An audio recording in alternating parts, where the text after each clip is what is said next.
The morning mist wrapped around Crescent Bay Marina like a shroud concealing secrets. Lieutenant Colonel Elena Rodriguez steadied the helm of her 28-foot patrol vessel, Ocean's Edge, as she navigated toward Berth 7 in the pre-dawn silence. The boat displayed no military insignia, only her name etched in modest silver letters along the hull. This anonymity was by design. At 39, Elena had dedicated the past 12 years ascending through the ranks of maritime defense operations, securing her role as the fleet's premier tactical systems coordinator through unwavering expertise and an almost mystical ability to maintain composure during chaos. Today's operation was crucial, conducting field trials of the revolutionary Aquanav autonomous steering system in authentic harbor environments, far from the bureaucratic interference that often compromised critical data. She had logged her clearance. At Aero 330 hours, burying it within system archives, where only those with proper access would discover it.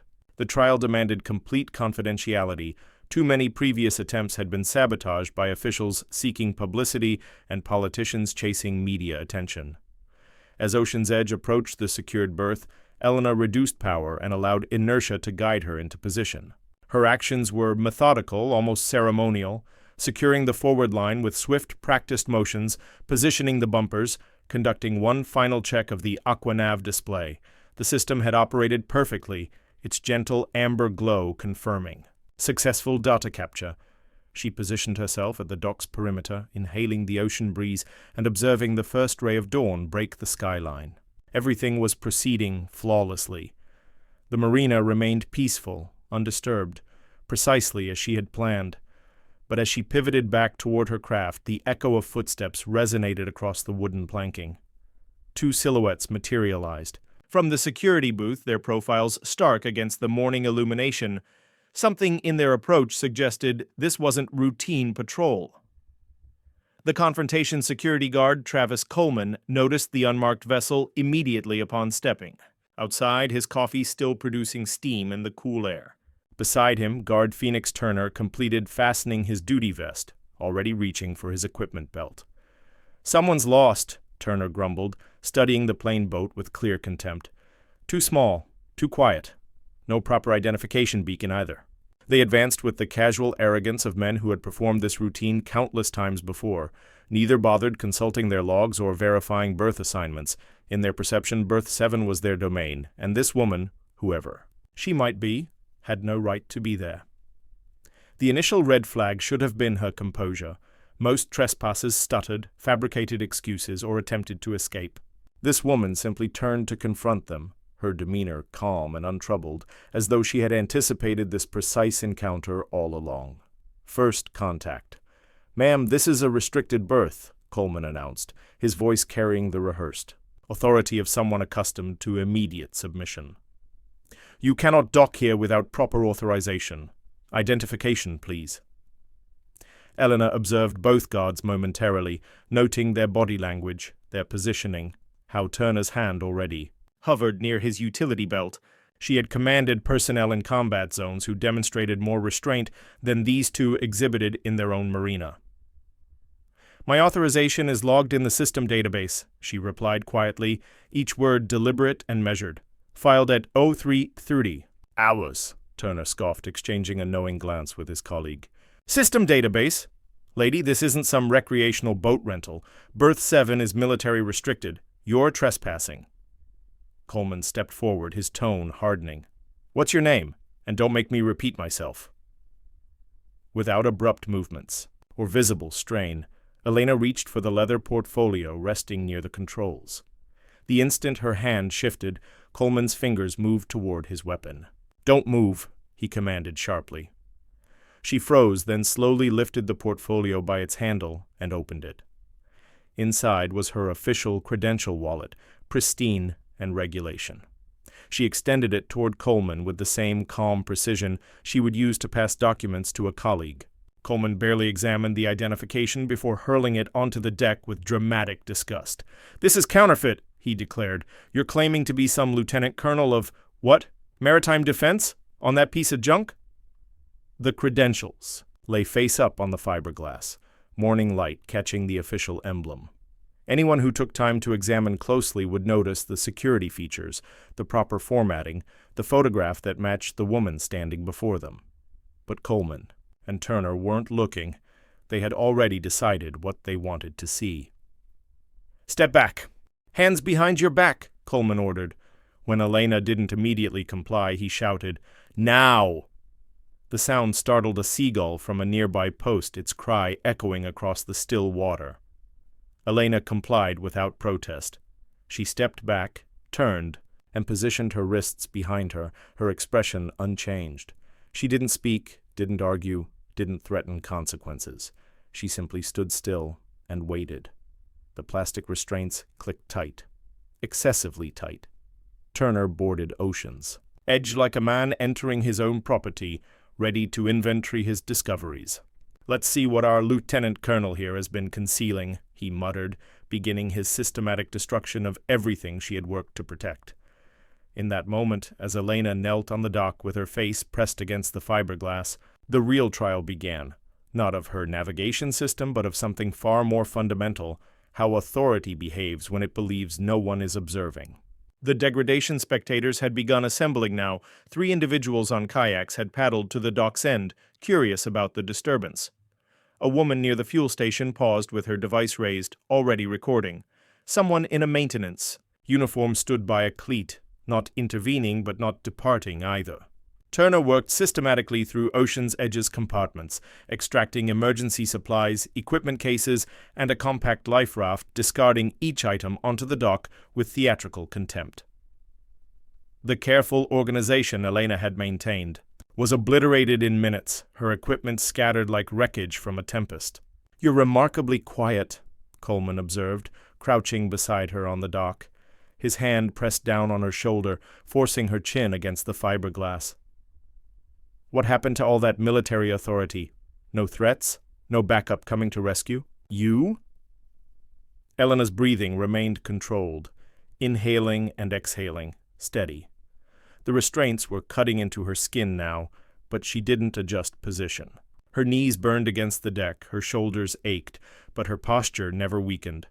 She stared at the reflection of the dock post in the calm water, waiting.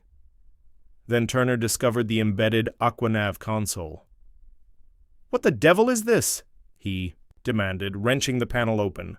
Cables snapped as he examined the still active screen. The system blinked once, displaying weeks of meticulously collected data before his boot descended hard. The screen shattered with a muffled crack. Months of development work, irreplaceable test data, destroyed in an instant. Elena didn't flinch. "That your command center?" Coleman whistled, impressed by his partner's thoroughness. "Cute. You think you're testing classified technology on our dock?" Still she remained silent. The phones in the crowd captured everything, the casual brutality, the systematic destruction, her absolute stillness in the face of it all. Turner rummaged through a waterproof storage container next, finding a sealed case containing backup data drives. Without hesitation, he hurled it into the harbor. It sank immediately. "Oops," he said with a grin. Coleman reached for her portfolio, the one that had contained her identification. He swung it once by the strap, testing its weight, then flung it into the water where it splashed and vanished beneath the surface. "You know," Coleman said, crouching beside her again, "we've encountered all types here. Men with insignia, kids with fake IDs. But we've never had someone walk in like she owns the place. You must be a special kind of delusional." The wind lifted the corner of her jacket and dropped it again. Around them, the crowd watched in stunned silence. Nobody stepped forward. Nobody said, "Stop." The footage captured everything, but what the cameras couldn't record was the quality of Elena's silence. This wasn't the quiet of defeat or fear. This was the stillness of someone who knew exactly what was happening and exactly why she was allowing it to continue. Because soon, very soon, they would understand what they had done. The call for reinforcement. "We're calling for backup," Turner announced, pulling out his radio. "Run a secondary sweep, maybe get her off this piece of junk before she violates another regulation." Coleman nodded approvingly. "She'll sit here until they arrive. Let her contemplate who she really is. As they waited, more spectators gathered. The woman with the phone had started live streaming, her viewers asking questions in real time about what they were witnessing. A maintenance worker had paused his rounds to observe. Even some of the marina staff had emerged from their offices, drawn by the unusual scene, but none of them intervened. The guards' uniforms, their confident demeanor, the official nature of the arrest, it all appeared legitimate from a distance. Just another routine enforcement action at the restricted berth. Elena remained exactly as they had positioned her, kneeling with her face toward the water, wrists bound behind her back. To the casual observer, she might have appeared defeated, but there was something in her posture, a readiness, a coiled energy that suggested she was simply waiting for the right moment. The radio crackled to life. Unit 23, backup requested at berth 7. Possible security breach, female subject, non-compliance with detention protocols. Copy that, came the response. Marine 47 en route, ETA 3 minutes. Coleman and Turner exchanged satisfied looks. This was how it always concluded. Overwhelming force, absolute compliance, their authority unquestioned. They had performed this scene dozens of times before with various trespassers and troublemakers. The script never changed, but as the sound of approaching boat engines grew louder across the harbor, something shifted in the atmosphere. The quality of the morning light seemed different somehow, sharper. The crowd had grown larger, more attentive. Phones were recording from multiple angles now. The water parted cleanly ahead of Marine 47 as the patrol boat surged toward berth 7, sirens silent but engines rumbling low. 2 personnel in tactical gear gripped the bow rails, eyes locked on the small vessel moored ahead.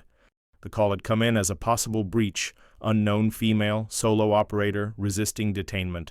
Protocol demanded escalation. Within moments, the patrol unit slid up to the dock, lines flying, boots hitting the wood hard. Weapons were drawn, before questions were asked. "Hands where we can see them!" the lead officer barked. "Step away from the vessel!" "Sir, she's already restrained," one of the original guards explained quickly. "We secured her when she wouldn't cooperate." The EU backup team leader didn't lower his weapon. His eyes swept the scene, the kneeling woman, the scattered equipment, the crowd of recording phones. This was the moment when everything would change, when assumptions would crumble and reality would assert itself with devastating clarity. The revelation. "What's your name?" the lead backup officer demanded, his voice cutting through the morning air like a warning shot. Elena's answer was quiet, almost too quiet for the chaos unfolding around her. But in that silence, every word carried the weight of absolute authority. "I am Elena Rodriguez," she said, her voice even and untouched by anger. "Lieutenant Colonel of Maritime Defense Operations." There was a pause, long enough for the wind to cut across the dock, for one of the younger backup officers to squint and look down at the discarded credential wallet lying half buried in shadow near the boat. The officer retrieved it. His face went pale as he read. He looked to his commanding officer, no words passing between them, just a single silent nod that changed everything. The air itself seemed to shift. Weapons lowered, eyes widened. The lead officer stiffened, blinked hard, and then, with visible tension in his shoulders, lifted his right hand and delivered a formal salute. Gasps rippled through the crowd. The woman by the fuel station lowered her phone slightly, realizing what she had just filmed. Someone whispered, "Did he say Lieutenant Colonel?" Another voice added, "Good heavens, she's military." A backup officer moved to Elena's side, cutting the restraints with a careful swipe of his blade. She didn't flinch as her arms dropped to her sides. The red marks on her wrists told their own story, but she said nothing about them. Instead, she rose slowly, brushing debris from her jacket. Her eyes didn't look at the crowd, didn't even land on the officers around her. She stared, out toward the harbor, silent and composed. The man who had saluted her cleared his throat. "Ma'am, But the words faltered. She raised a hand, not to silence him, but to wave off any explanation. There was no confrontation in the gesture, no demand for apology. Just acknowledgement that mistakes had been made and would now be corrected. The guards who had arrested her stood frozen, watching the scene unfold. Coleman's mouth opened, but found nothing to say. Turner took a step back as if the shift in air pressure had knocked something loose inside him. Elena stepped toward the helm of her vessel, glanced once at the shattered Aquanav panel, and then turned back to face the patrol squad. "Secure the perimeter," she said, not loudly but clearly. "Get the vessel logs uploaded before they're corrupted." And just like that, they moved. Without hesitation, without question. The same authority that had been dismissed minutes earlier now commanded instant obedience. The crowd that had once been laughing, once recording her humiliation, now parted in stunned silence. Elena didn't ask for recognition or offer speeches. She simply stood in full view, her presence now undeniable. There had been no escalation, no force, only a name, and that name had changed everything. Going viral. The first video hit social media by nightfall, 42 seconds of grainy, unbroken footage showing a woman kneeling on a dock, restrained and silent, while two guards rifled through her vessel and tossed her belongings into the water. No context, no commentary, just her restraint against their casual brutality. The video went viral within hours. Comments poured in, most expressing outrage at what appeared to be clear security misconduct. But the story was incomplete, leaving viewers with more questions than answers. Then, 14 hours later, a second video followed. This one had audio. It showed the same woman standing with unreadable composure as a Marine patrol unit snapped to attention and saluted. A voice could be heard confirming her name and title: Lieutenant Colonel Elena Rodriguez, Maritime Defense Operations. The response was immediate and explosive. News anchors replayed the moment on loop, breaking it down frame by frame. Commentators asked why no bystanders had intervened. Social media analysts tracked the video's spread across platforms as Thax Lieutenant Colonel Rodriguez began trending globally. Within 24 hours, every major news outlet had picked up the story. But behind the viral noise, something quieter and more significant had begun. Senator Michael Hartwell, a senior member of the Maritime Defense Committee, stood before a row of microphones in a navy blue suit and called for a formal inquiry. "We cannot afford to ignore what this reveals about our institutions," he said, holding up a photo of Elena taken during a systems conference 2 years earlier. "We failed her. We must not fail again."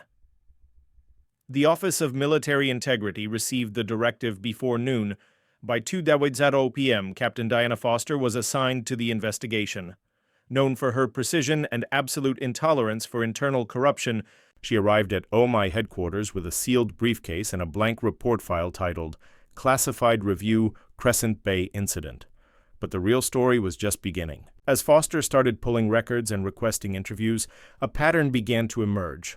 One that suggested Elena's treatment wasn't an isolated incident, but part of something much larger and more systematic. The investigation would reveal not just individual misconduct, but institutional rot that had been allowed to fester for years. And at the center of it all sat a woman who had remained silent through her own humiliation, knowing that sometimes the most powerful response is to let others reveal themselves completely. The system exposed, Captain Foster worked alone for the first 48 hours. Requesting unredacted arrest records, birth entry logs, system access traces, and service complaints from the past 2 years at Crescent Bay Marina. She received everything she asked for, and more. Stacked within digital archives were dozens of complaints filed by junior officers and civilians, each pointing to procedural violations, abuse of force, and dismissal of proper identification. Every single complaint had been closed under the same set of signatures, reviewed, deemed non-escalatory, risk minimal. One name appeared repeatedly in the chain of command: Commander Patricia Wells. At first, the emails seemed routine: brief, coded bureaucratic phrases designed to avoid scrutiny, recommend closure, insufficient escalation, no further review needed. But the pattern was unmistakable. Any complaint involving a female detainee, especially where credentials had been presented, was filtered directly to Wells's desk. From there, they vanished. Foster didn't speak to the media or issue early findings, but quietly, she began reaching out to officers who had left their posts without explanation. Some replied within hours, others took longer. A few had moved out of state All had similar stories. They'd witnessed misconduct, reported it, and been isolated or pushed out. Now they wanted back in. The leaks began 3 days after Foster opened her investigation. Internal memos, redacted arrest reports, chain of command summaries with entire blocks of text blacked out, screenshots of denied transfer requests. The tone of public conversation shifted. This was no longer about one woman on a dock. This was about a system that had silenced dozens like her and counted on no one noticing. When confronted with the evidence, Commander Wells's carefully constructed defenses began to crumble. The smoking gun came in the form of an email dated 7 months prior, addressed to a deputy enforcement officer. If she resists, book her. If she doesn't, book her anyway. Quiet her that way. The press conference that followed was brief. OMI confirmed significant procedural failures and potential systemic suppression of accountability within select coastal enforcement branches. No names were given, but the message was clear. Investigations were underway. Personnel changes imminent. Senator Hartwell gave a second statement. What happened at Crescent Bay is not just about one officer's misconduct. It's about what we allowed to harden into habit. We owe Lieutenant Colonel Rodriguez more than an apology. We owe her change. Elena made no public comment. She had been contacted, informed, invited to speak. She declined every request. The only public photo of her since the incident showed her walking alone along a dock in Ocean View Naval Quarters, wind in her hair, eyes forward. But the system was no longer still, and neither was she. The final test. The call came during the height of the media storm. A federal courthouse 15 miles inland had been breached. 2 guards were down, hostages confirmed, armed suspect, with unknown demands. Within minutes, the harbor fell into lockdown as every available tactical unit scrambled to respond.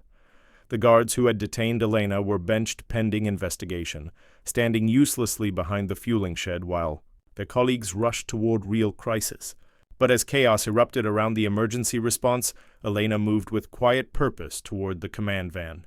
Inside, confusion ruled, maps scattered, operators arguing over comm frequencies, screen feeds flickering between exterior courthouse shots and blurry thermal scans. Someone shouted about rerouting drone coverage. Elena said nothing as she stepped inside, selected a tactical vest from the gear rack, and slipped it on like habit. No one stopped her. No one questioned her presence. She sat at the communications console as if she belonged there. The primary operator was mid-call with a SWAT team leader when she reached forward and tapped mute. "He's bluffing," she said quietly. "Watch his pacing, 15-second intervals. He's reading from a written demand list." The operator blinked, still breathless from shouting. "Who are you?" "Run facial recognition against defense personnel," she continued calmly. "He's former transport. Look at his wrist, removal scars.